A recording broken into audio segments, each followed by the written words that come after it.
Okay.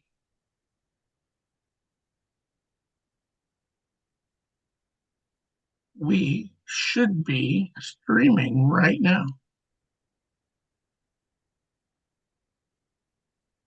Does it I'm say we're live streaming? It does. So we are live streaming. So I will do this and this and then this.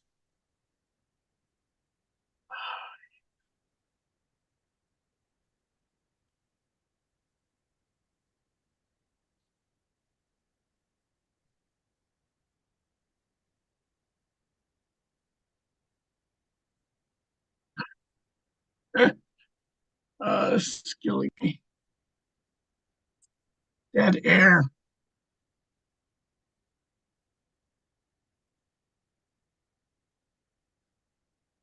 Did you put the link on Facebook? Not yet. Okay. Okay. Well, we'll just have to stop. We'll just have to stop that, and I will do that now. So, oh, it was doing it. Shit. Oh well, it's still showing it or not. Oh well. I need a producer. When we start making money, we're getting a producer. Okay. But we're not paying them.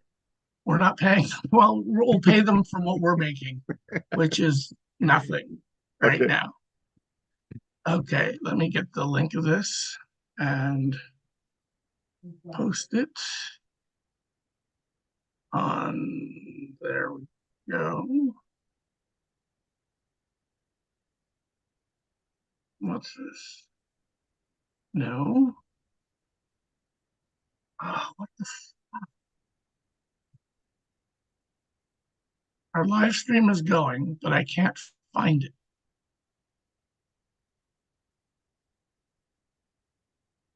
There it is. Okay. Hey. So now we can just go live.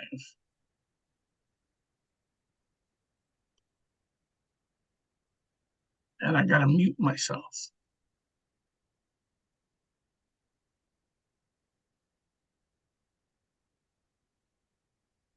There we go. Cool. We're now live, and I believe I have posted the link to everyone to see. So, wow. Matt Waters just texted me. Hi, everyone. We are live. Two bald guys. We just got finished talking the draft, and we have lots to talk about. So, Jean, 2 days, 225 picks, and a whole lot of craziness. Yes. Absolutely. Well, we said it.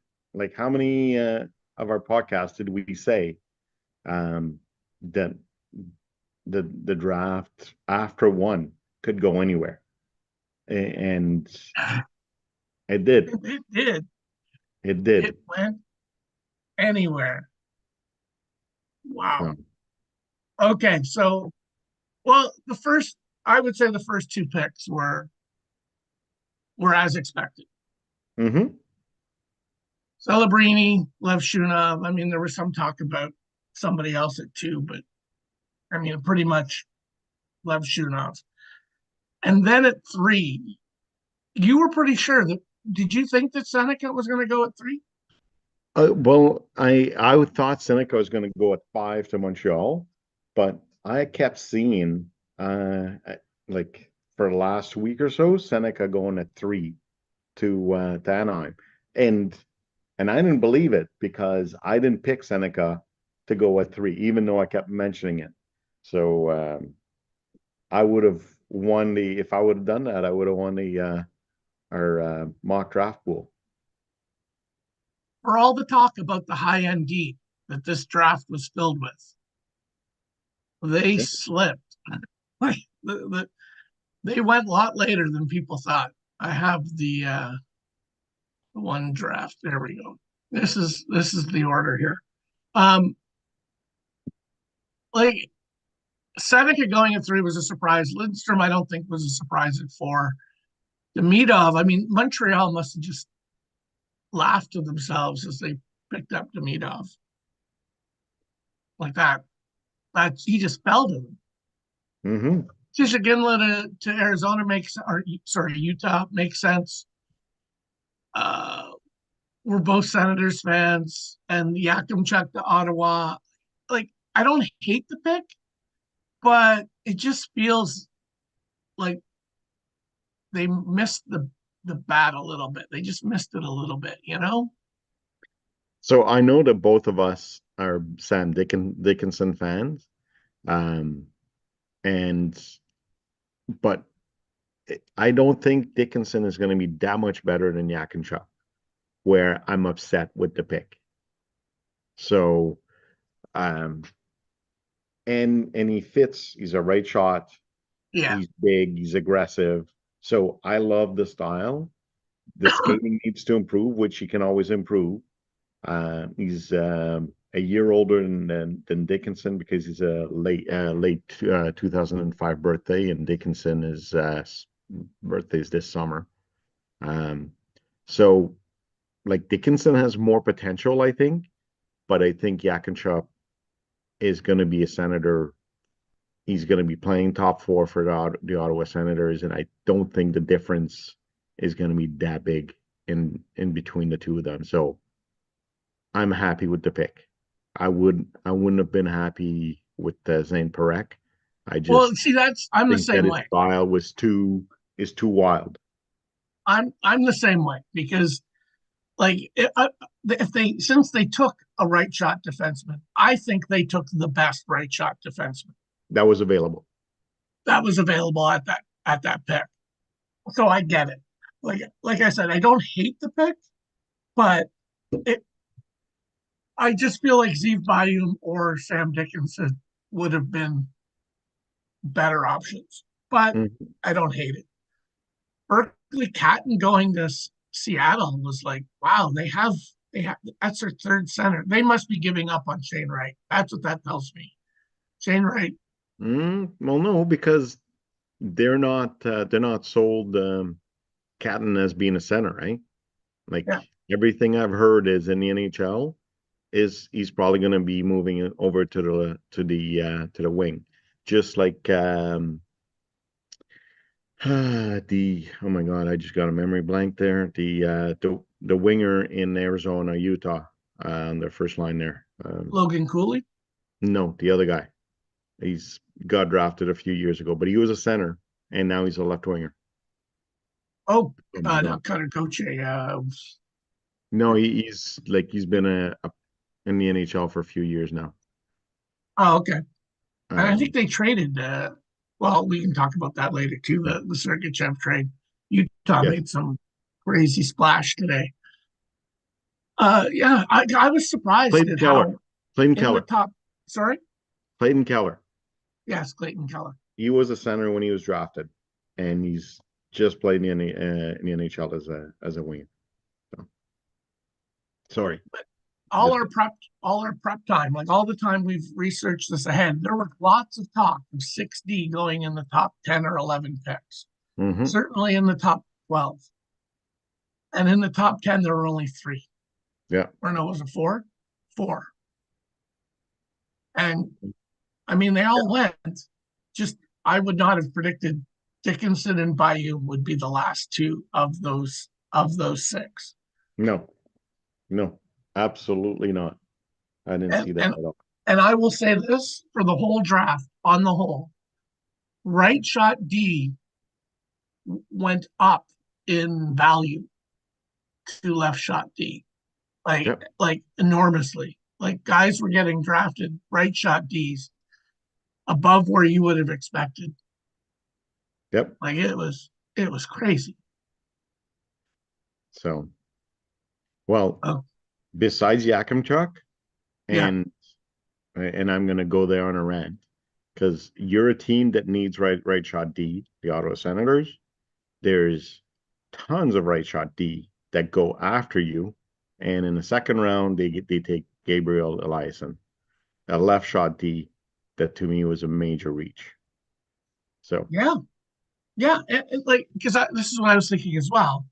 Like let's say they take Dickinson or Bayou here, and then in the second round there was there was Will Scahan's right shot D, I believe. Yep. Um, Scahan, um, uh, Charlie Elick was gone. Kleber, Brunicky. Oh, So Wernicke would have been so good. That would have been so nice. Wernicke and Dickinson. yeah, There you go. Wow. So we'll see. We'll see. But from what I saw from Eliason and the highlights, if you look at the highlights of Gabriel Eliason, he crushes guys. Like nobody stands up after they hit him, after he hits them. yeah, well, it's pretty. And Yakimchuk's the same way, right? Like it's Yeah, pretty clear what Ottawa was prioritizing on their in pick. this job. Yes.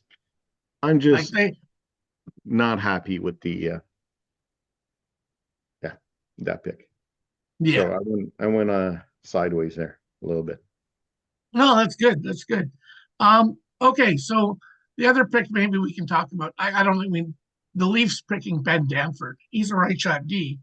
Yeah. I Um, know he's a left. He's not even a right shot D, he's a left shot D. is he? I thought he was right. Oh, Yeah. whatever.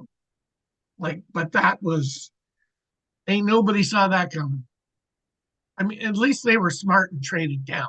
They traded down, they acquired another pick, but it's yeah. I didn't like he's a defensive defenseman. He's like the thing that I wanted to see for this pick was when he walked up to the stage, because you know how uh the size of the player, how tall they are, it's like, you know, inflated a little bit for some players. And Yeah, I kept seeing that he was 6 feet or 6'2", and I wanted to see where he was, and now I see that he's 6'1", and I think because he was measuring close to what the other guys are that were around, and he looked like he was 6'1". Like he looked almost the same size as Brandon Shanahan on stage. So I'm not a Leaf fan, but to me that made more sense. So, oh no, he does shoot right. He's a right shot. I was sure he was a I left shot. thought So, I am right once in a while. yeah. All right. Okay, so besides the D, because there were a lot of D taken in this, you Yeah. wanted to talk about goalies getting drafted here, and I was shocked as to how many went. It's because you and I were been chatting throughout the draft, and one of the things that you mentioned is how many guys are dropping, and there's always guys that drop in the draft, but how many there's so many guys that were dropping, and my comment was it's because of the goalies. There's 24 goalies drafted this year, and everything that I read was the goalie, it's a weak class for goalies this year. Yeah, Yet 24 of them were drafted, 13 in the first 4 rounds.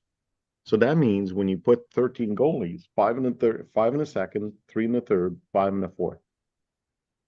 So if you have that many goalies going in the second round, it's your pushing position, guys your down. defensemen forwards are dropping. You got five, like at least three guys are dropping.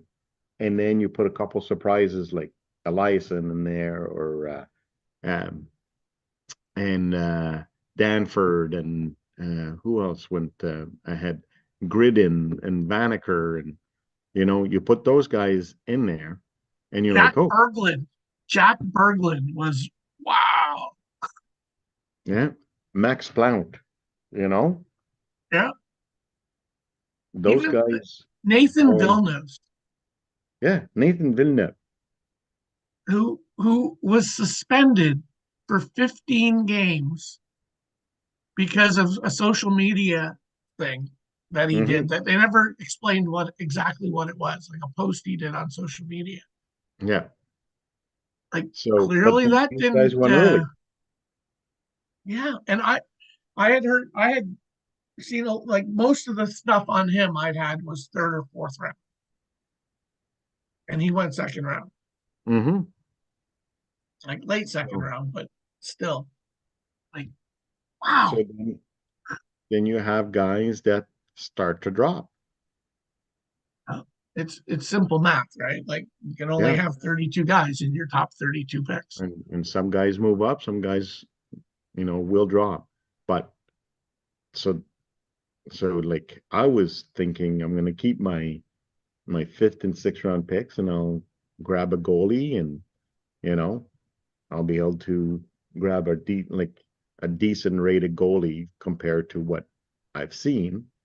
Um, so now I Well, have to rethink my strategy. Ryerson, Leanders will be went in the seventh round, and I Poor have guy. oh my the eyes on that kid, like it was like this mix of anger and frustration and stress and like there was no joy in the getting drafted. It was more like total relief that he got drafted. So and frustration because Yeah, I said there was 24 goalies drafted. He was number 24, and and he did not expect to be drafted in the seventh round as a 24th goalie like this year's draft. I can honestly say I don't believe he was the 24th best goalie drafted. Like I'm not I know nothing, like very little on goalies, and I'm not big on drafting them anyway. Just be like I'd almost rather wait a year or two, make every draft goalie you draft an overager Yeah. because it takes so long for them to develop. Hmm. But Yeah. wow, It, Ryerson Leanders. in the absolutely in the DCHL and in the sim, you draft an 18-year-old goalie now. So we're 2024, June 2024. You're gonna see him on your team in 30-30 or 30-31. Well, That's what you got to expect. So well, that's an interesting point because you're right about goalies. But there were guys drafted, like regular players, and I'll point to Dean Letourneau at 25 by the Boston yeah, Bruins. yeah, Okay, he is that the kid is years from being in a place where he can play in the AHL, let alone the NHL. yeah, He was drafted completely based on his size and his potential, yep, and it's going to be he's going to college, so he's going to be 3 years in college minimum. minimum, and then I think at least 2 more years in the AHL when he's Yeah, done college yeah, before I think I see him being in a place where he can come to the NHL. And he's a big guy. I will even concede a lot of potential, yeah. but you're It's giving up a 25th pick for a guy that's 5 years away at best. yeah, and I will tell you, I was surprised to see him drafted this early because you asked me, where do you see him? And I said late second, early third for our And I league. think we had him at about the same spot.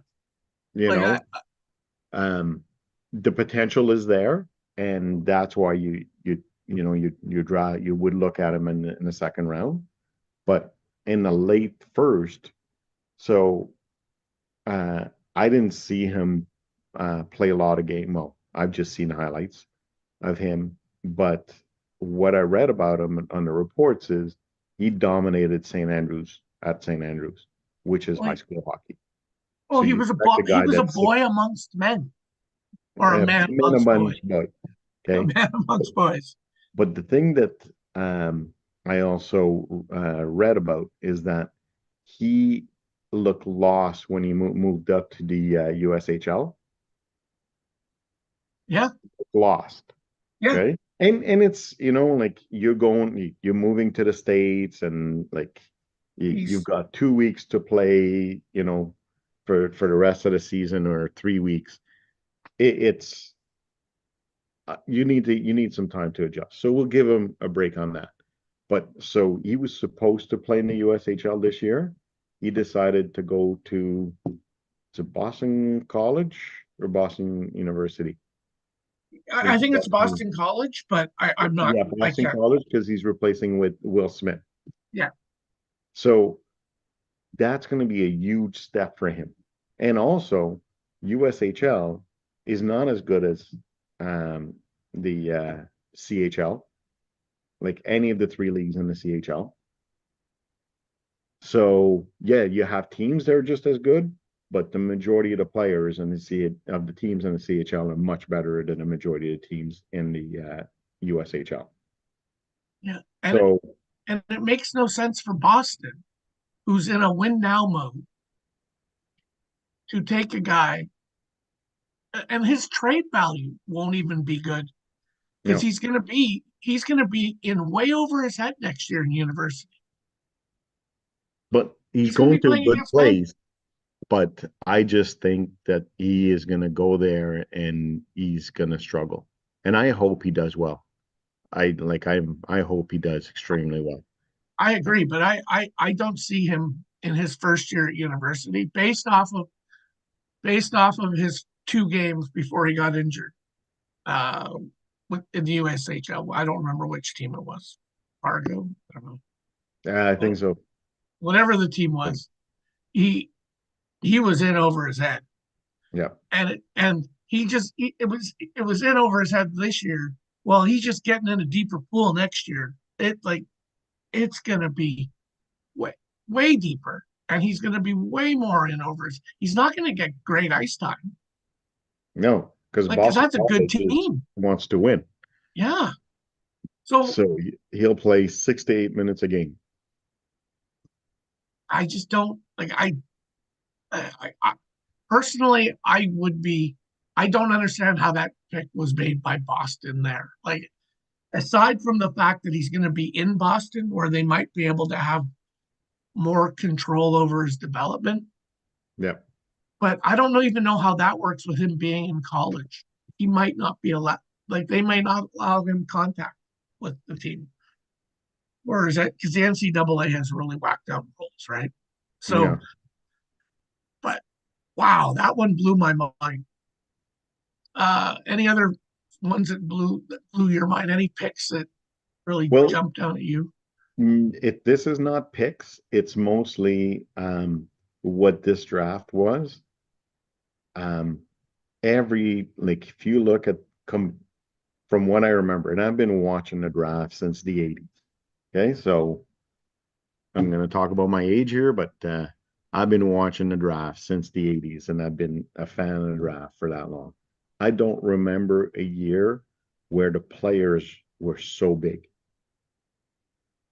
So And big. they anybody who was under like if you were under 5'10, you were dropping like crazy. Yeah. And if if you're a defenseman under 6'2", you're dropping unless you were extremely well skilled defenseman. Well, Thomas Galvez is a highly skilled defenseman And from he the dropped. chat, and he didn't get picked, I don't think. Yeah, no, he didn't. He didn't. Well, Like some people had him as second round talent, and he didn't get picked. And I uh went in what the fifth round? Daniil Yuskinov, I had him as a third, hoping to look at him as a third round pick. He's 6 foot defenseman with some good Yeah, skills. Did not get drafted. Luke Nisa, good speed, produced well at in the OHL. Like I think he had 84, 85 points. was he Went in six? the fifth round. Was he the 21st pick fifth? in the fifth round. Justin Poirier, like yes, he is small. But Uh, he's got a I- shot like a rocket. well, he scored 51 goals this year, and he got drafted in the fifth round also, if I remember correctly. Yeah. And Alexander Zetterberg did not get drafted. yeah, and Poirier might be 5'7", but he's 185 pounds, at 5'8", 185 pounds. So he's thick. Like Yeah. if I can, not comparing him to, but if you want to look at a former 5'8" guy that was thick, he's a Hall of Famer now, and he won a couple scoring championship, and Marty St. Louis. Yeah. No, it went undrafted too, by the way. Yes, he went undrafted, and the Ottawa Senators brought him in and left him, And let him said, go. nah. And he goes, okay, I'll go to Tampa Bay. And Yes, and have an years Hall later, of Fame career. So yeah, so the size of the guys that were drafted, I was I don't remember seeing that. well, it was very noticeable how size was the predominant factor in, or well, it just appeared that way, that was the number one factor teams were looking for. They wanted big guys that were Mm, physical, that could hit. And I guess skating just didn't even seem to be nope. as much of a thing. So, So yeah, I mean, we said Kiviari went in the, what was it, the fifth round? yeah, we're in the fifth round. I'll have to be sure, but like he went a lot later for a guy that was tagged as a first Fifth or round talent. sixth. So wow. And the goalies, like you said, like I don't like, I'll have to go back and look, but I don't think there were that many goalies taken last year. I don't remember seeing that many goalies straight drafting last year. And and I looked and I've studied the goalies to try to figure out, and the the scouting reports on all of them are all over the place. All over the place. You have guys that well, Leanders that we talked about. Nobody had him so low as the 24th pick, second round, the last goalie drafted out of 24. Yeah. 24 or 24. Nobody did. Kivirayu went in the at the end of the fourth round. Yeah. Well, and that one kind of made sense because of his injuries and Size whatnot. and yeah. Yeah. But blew my mind. The one I wanted to tell you, and this will be a reward for those people that are still listening. Igor Chernyshov, who was first round talent, everyone was raving about this kid, and I really like Igor Chernyshov. I He think he went in the second round, first pick in the second round. first pick in the second round, and he was one of the ones that a bunch of Russian players went down to Florida for a their own little Mhm. interview session, their own little Scouting combine. Yeah. combine in Florida. And apparently, Mr. Chernyshov is not, he's a very pale skinned boy and spent way too much time out in the sun. And he could not do any of the on ice stuff because he was sunburned so badly that he couldn't put his hockey equipment on. Wow. So allegedly, that's why a lot of teams that had come down to see him went, yeah, no. Well, okay. You know what? I'm gonna try to analyze this a little bit, and please don't, judge me too hard. But think about this. This is a guy that is grown up in Russia. Yeah, There's not a lot of beaches in like sunny place in Russia. Okay. no, If yeah, if you take the parallel of Ottawa, Ontario compared to Russia, I'm guaranteeing you that every single portion of Russia is north of Ontario of Ottawa, Ontario. Okay. And it's probably even with the James Bay, which is for us in Ottawa, very high north. Okay. yeah. When you say you're going to James Bay, you're going, oh my God, you better bring your snowsuit. So I imagine that kid has not seen too many beaches and been to too many beaches in his life. And he's So probably as pale as a sheet of paper. yeah, And the second he got out in the sun and was cutting loose and having fun, That boy done got a real bad sunburn. Yep. And if you go, like I've been to Jamaica last year, I've been to Punta Cana this year, and there's 50-year-old men and women that walk around burnt like lobsters after day one. So let's not judge the kid too much to the fact that he was he, he didn't understand what it meant to But get to be out in the sun. it is funny though that he Yes. allegedly, because we're not in the room, we don't know, No, no. but allegedly slipped from middle first round draft pick guy to first pick of the second round because he got sunburned. Yep. So, like, again, just sort of maybe to round up, because we were going to have a shorter than normal episode today. But wow, Yep. that draft. So, Wow. and I'm not sure if we talked about it because I'm losing my mind here. Been watching the draft for the last 4 hours. Is the Russians like being drafted in the late round? Well, and every Russian, except for maybe Lev Shunov's Belarusian, so that's different. But every Russian dropped. Artemonov went late second round, and a whole bunch of, Salaya. yeah, a lot So of them went. There were a bunch that went in the in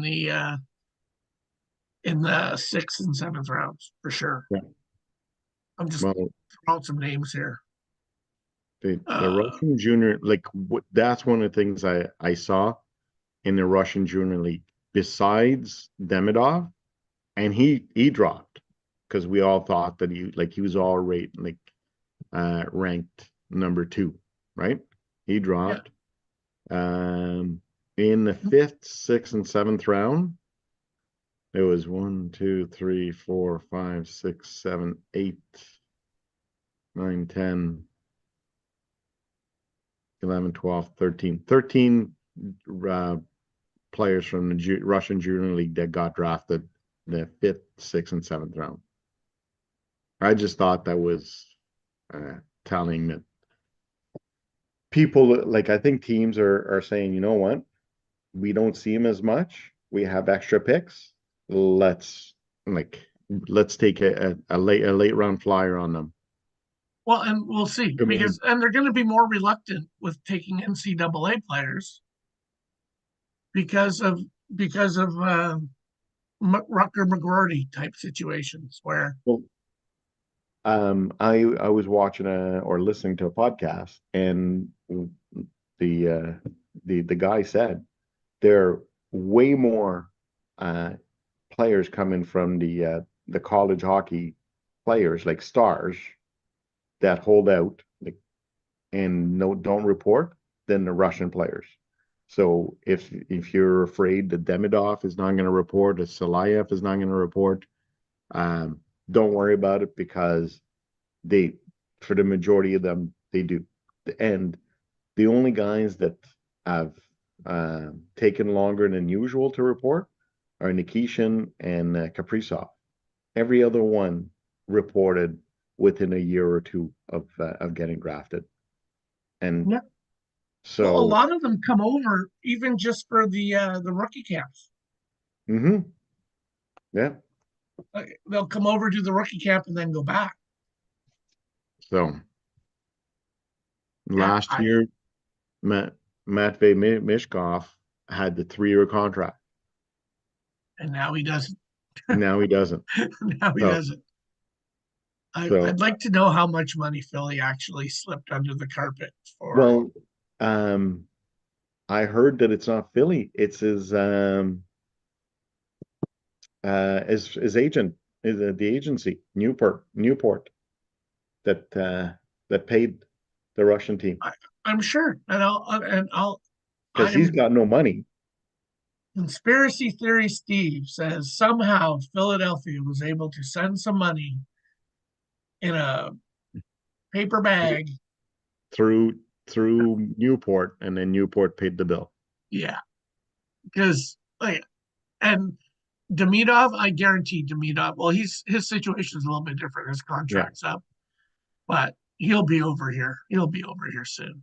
Hmm. Kid wants to be in the NHL. So Him on a line, like, oh my God, Montreal. Wow, they had a good draft. they did Just their two picks in the first round, 2 picks in the first round, and Gage and Demidov. so Wow. I think there's a couple of other guys that I liked from them Oh, like in their picks. in their picks. Uh, Logan Sawyer is a guy that dropped. He's from the BCHL, but he's got some potential. Owen So Protz. so Logan Sawyer's the guy you're talking about. yeah. Who So else did Montreal take? I'm very curious. Koivu, Atos Koivu, is if he's going to be a player or not, because that's Miko's son, right? Yeah. Is he just was he just drafted because it's Miko's son, or Well, was he they do that. drafted? Like NHL teams do that. They will draft. You'll notice a bunch of kids in the late rounds got drafted from one of these USHL teams. Not Muskegon. What's the other one? Uh, Fargo. yes. Fargo. And you kind of got to go, okay, wait. Or no, it was Dubuque. Dubuque Fighting Aces. The number of kids from Dubuque drafted, are they really that much better than, say, the Windsor Spitfires or the Medicine Hat Warriors? And you look in the late rounds, a bunch of kids got drafted from Dubuque. Yep. And the agents and the clubs get money from these teams when they get drafted.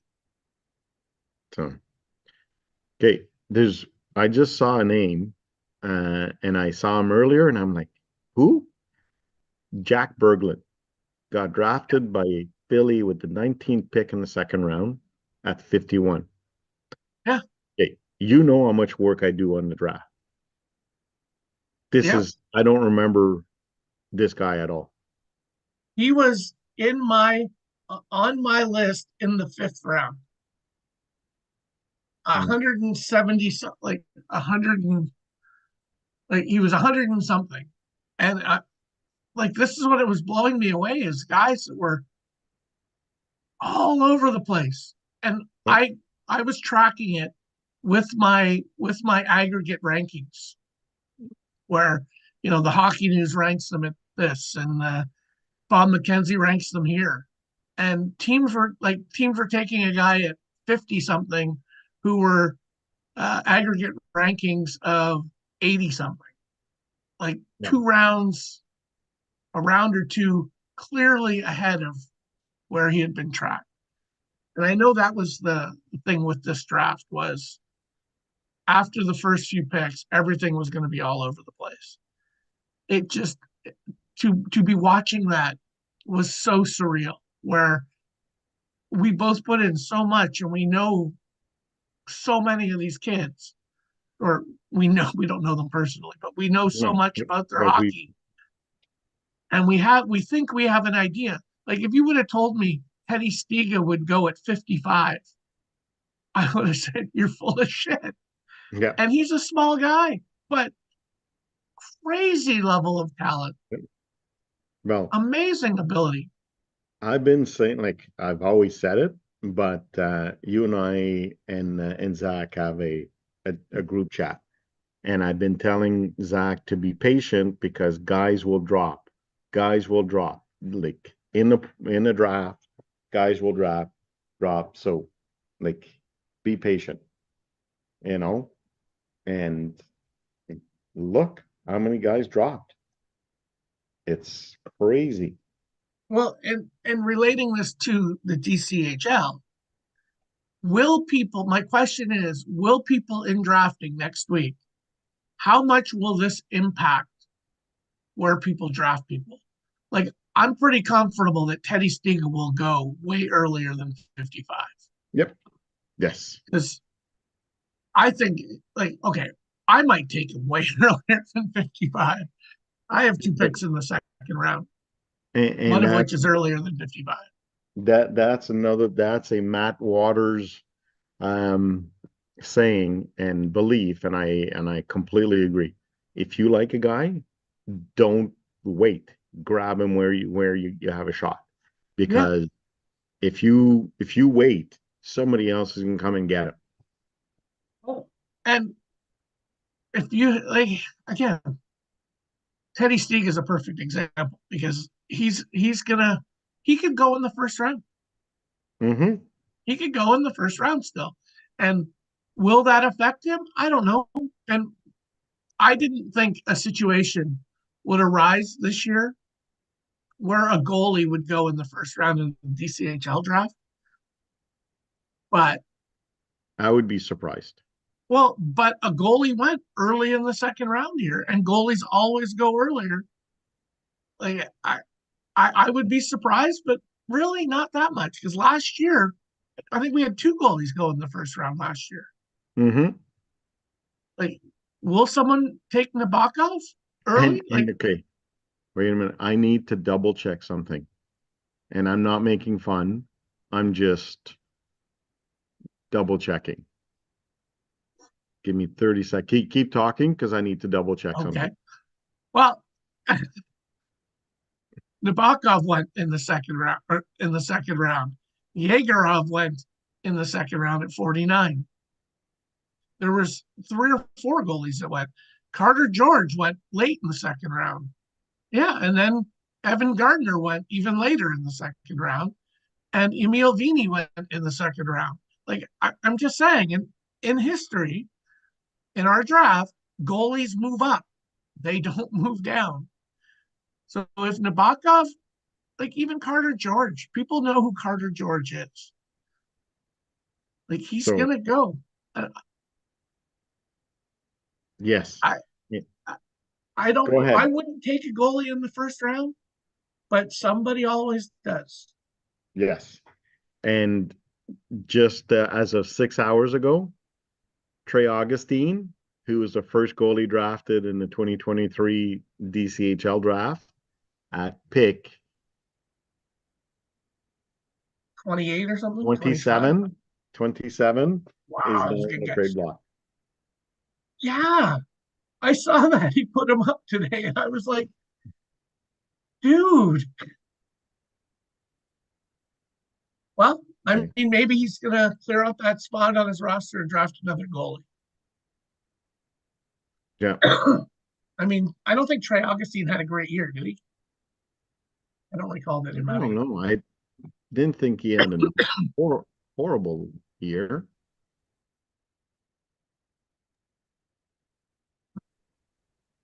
But if Still think he's like a top rated prospect goalie. add in, we're gonna have some off the board guys go in the first two rounds. Mm-hmm. At least I would think at least this many number of goalies. So, well, his first year at Michigan State, he had a 296 goal against average, 915 save percentage, That's pretty good. three shutouts, 23 9-2 record in 35 games. Well, the win loss isn't as important to me as the But say like and World Junior Championships, he was played 4 games, 175 and 936 save percentage. And at the World Championship, played 4 games, 189, 929 save percentage. So he had a very good season yeah. as a D+1 goalie. Just that if you trade for him, expect that he will be on your team in 2029 or later. Well, wasn't he a Detroit draft pick too? I think so. Yeah, and Sebastian Cosa was drafted the year Yep. before. Yep. Detroit's drafted a goalie or two every year. I know they drafted a goalie today. Like I think they draft a goalie every year. So, So, and you're not gonna like Sebastian Coase is gonna get the net before you do. They spent a first round pick on him. yep, ahead of Wallstead, There's which Jesse Pulkinen at 54. they Detroit drafted Landon Miller from Sault Ste. Marie, Yeah, it's fourth round. the whole like I at some point I just stopped texting you guys because it was everything was just my Oh brain yeah, was just like I could have yeah. been like, what? This pick? What? This pick? Oh my God, this pick? Like we had guests at the house last night and they'd gone to bed before the first round was over and they're like, we heard you there were some surprise picks. And I was like, oh yeah, there were there were a number of surprise picks. Yeah, Uh, wow. I think the big one for me was the Leafs taking Van Van Danford, Manfred. that one. And he's a guy I looked at, but never in that range, Never in the first round. ever there. So So I thought Vanaker. I expected that he might come into the first round, but I thought yeah, um, Gridin, the high scoring winger from the top scoring winger in the USHL last year. yeah. Uh, I was surprised that he was not being rated higher than he was, but going to the first round to Calgary. Um, so Yeah, Calgary nailed it, man. Calgary nailed it. yeah, I didn't like them taking Zane Parekh. I didn't like that, but I'm not no, big on Parekh. no, I'm not a fan of Zane Parekh, But they because of his style. Like well, one, I'm not a huge fan of defensemen like that, but I just find his offensemen, style. Yes, small defenseman. I call Uh, them offensemen because that's all Offense. he does is Well, play offense.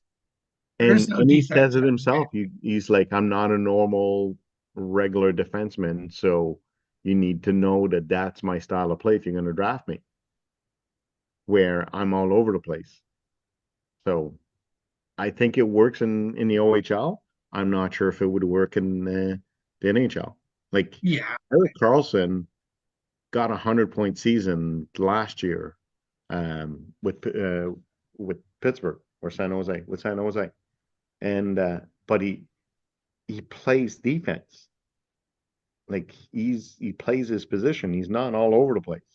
well, And I remember his first couple of years in the NHL, him getting constantly criticized by the media and coaches about the way he played because he was a yeah, high risk player on defense. hmm Like he would pinch down and he would, go with the puck and these kinds of things. And when he took off, when Erik Karlsson had his best years, was when they stuck him with what's his name, Mark the Methot. defense, Mark Methot. When they said, Mark, your job is to just stay there and watch the watch the watch the fort while Erik does his thing. Yeah. And that was when Erik rose and was amazing. Did you ever hear Mark Methot talk about him and Carlson playing together? Like he loved playing with him, but Methot Carlson used to give Methot shit all the time because he wasn't making the plays that Carlson expected him to make. And Methot would tell him, Erik, you're the only one on the ice that can do what you're talking about. Nobody else on the ice can do that. I can't do that at the Uh, speed and at the agility that you have. So yes, I didn't do it because I can't. You it's can, but I physically can't. impossible for me to do that. Exactly. And Carlson, what do you mean? Just do it. Yeah, just do that 30-foot up in the air pass. It lands exactly on, was it Mark Stone's stick or was it No, Mike Hoffman's stick Mike Hoffman's stick in the playoffs? And against everyone was talking about the goal, the great move that he made on the goal. And I'm like, that that's pass. nothing. That the pass was everything on that play. Yeah. Like it was like from his own blue line over into the air, landing down onto the stick as he's just crossing the other team's blue line, going in for a breakaway. Yep. And taking 3 strides to get away from whoever is chasing you. So yeah, I mean, if Zane Perek is that, then great. I'm just Oh. not sold that Zane Perek is that. me neither. So, but we'll see. Like, and we should revisit. What we should do is revisit these after the fact, like 5 years from now. Let's do or even older and balder. I don't think Let's, that's let's, possible. yeah, well, I still have some. Okay, so we're gonna call it here. Like this is, Yep. I gotta go get Yep. some dinner on the go and Okay, whatnot. sounds good. But that was a crazy draft, and I Yep. am looking forward to next week, the DCHL. We'll do something again this week, maybe, or Yep. you Yeah, gonna be I'm busy? off. The only day I'm not available is Wednesday, but the rest of the week I'm available. Okay, so maybe we'll do a DCHL draft preview, Okay, sounds good. talk about stuff, and maybe have the guy who has like 30 picks in the first round on. Yes. Invite him. Well, he might be 30 we picks have in one viewer right now. It might be him. So he's got 30 picks overall. does he really have 30? It was 22 or something. Well, he just acquired some more. Yeah, I heard he made a trade with a team Yeah. who moved up. Yep. Okay, well, we'll talk about that next week on our show. For this week. Yeah. Yeah, well, I okay, think, yeah. We'll talk about it later. But ciao. he made another one also. Oh, did he? Yeah. I think he stopped bringing them to me because I just go, dude. Okay, So on that note, I'm really shutting off the live stream here.